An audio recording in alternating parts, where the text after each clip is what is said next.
மாண்புமிகு அம்மாவை விமர்சித்த கட்சிகளோடு எடப்பாடி தரப்பினர் சந்தர்ப்பவாத கூட்டணி அமைத்துள்ளனர் என கழக செய்தி தொடர்பாளர் திரு வ. புகழேந்தி குற்றம் சாட்டியுள்ளார்.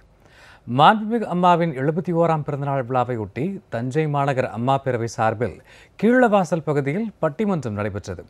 டிடிவி தினகரனை மக்கள் பாராட்டுவது அவரது பேச்சுக்காகவா அல்லது துணிச்சலான முடிவுகளுக்காகவா என்ற தலைப்புகளில் நடைபெற்ற இந்த பட்டிமன்றத்தில் கழக செய்தி தொடர்பாளர் செல்வி சி.ஆர். சரஸ்வதி, கழக சிறுபான்மை பிரிவு செயலர் திருமதி தம்பி இஸ்மாயில், கழக செய்தி தொடர்பாளர் திரு வீர வெற்றி பாண்டியன், மாநில மகளிரணி செயலர் திருமதி வளர்மதி ஜெபராஜ், நடிகர் ரஞ்சித், கழக செய்தி தொடர்பாளர் டாக்டர் எம்.ஆர். ஜெமீலா உள்ளிட்டோர் கலந்து கொண்டனர்.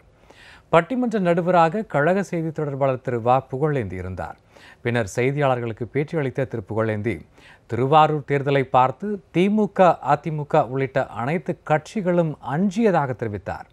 ஆனால் இறுதி வரை களத்தில் நின்ற கட்சி அம்மா மக்கள் முன்னேற்ற கழகம்தான் என்றும் அவர் கூறினார். திருவாரூர்ல திமுகவும் தேர்தல் வேண்டாம் என்று சொல்லியது.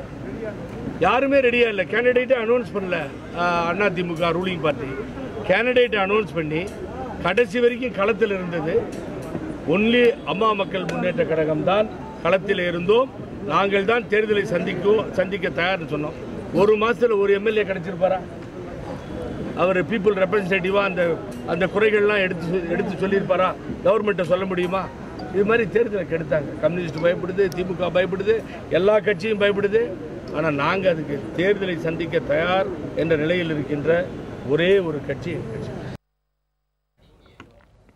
மாண்புமிகு அம்மாவின் பிறந்தநாளை ஒட்டி தென்சென்னை தெற்கு மாவட்ட கழகம் சார்பில் அடையாறில் உள்ள சாஸ்திரி நகரில் பொதுக்கூட்டம் நடைபெற்றது.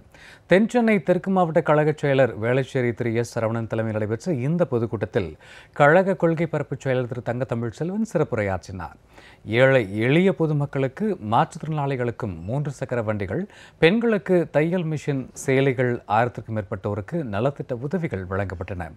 இந்த கூட்டத்தில் கழக நிர்வாகிகள், தொண்டர்கள் என ஏராளமானோர் கலந்து கொண்டனர்.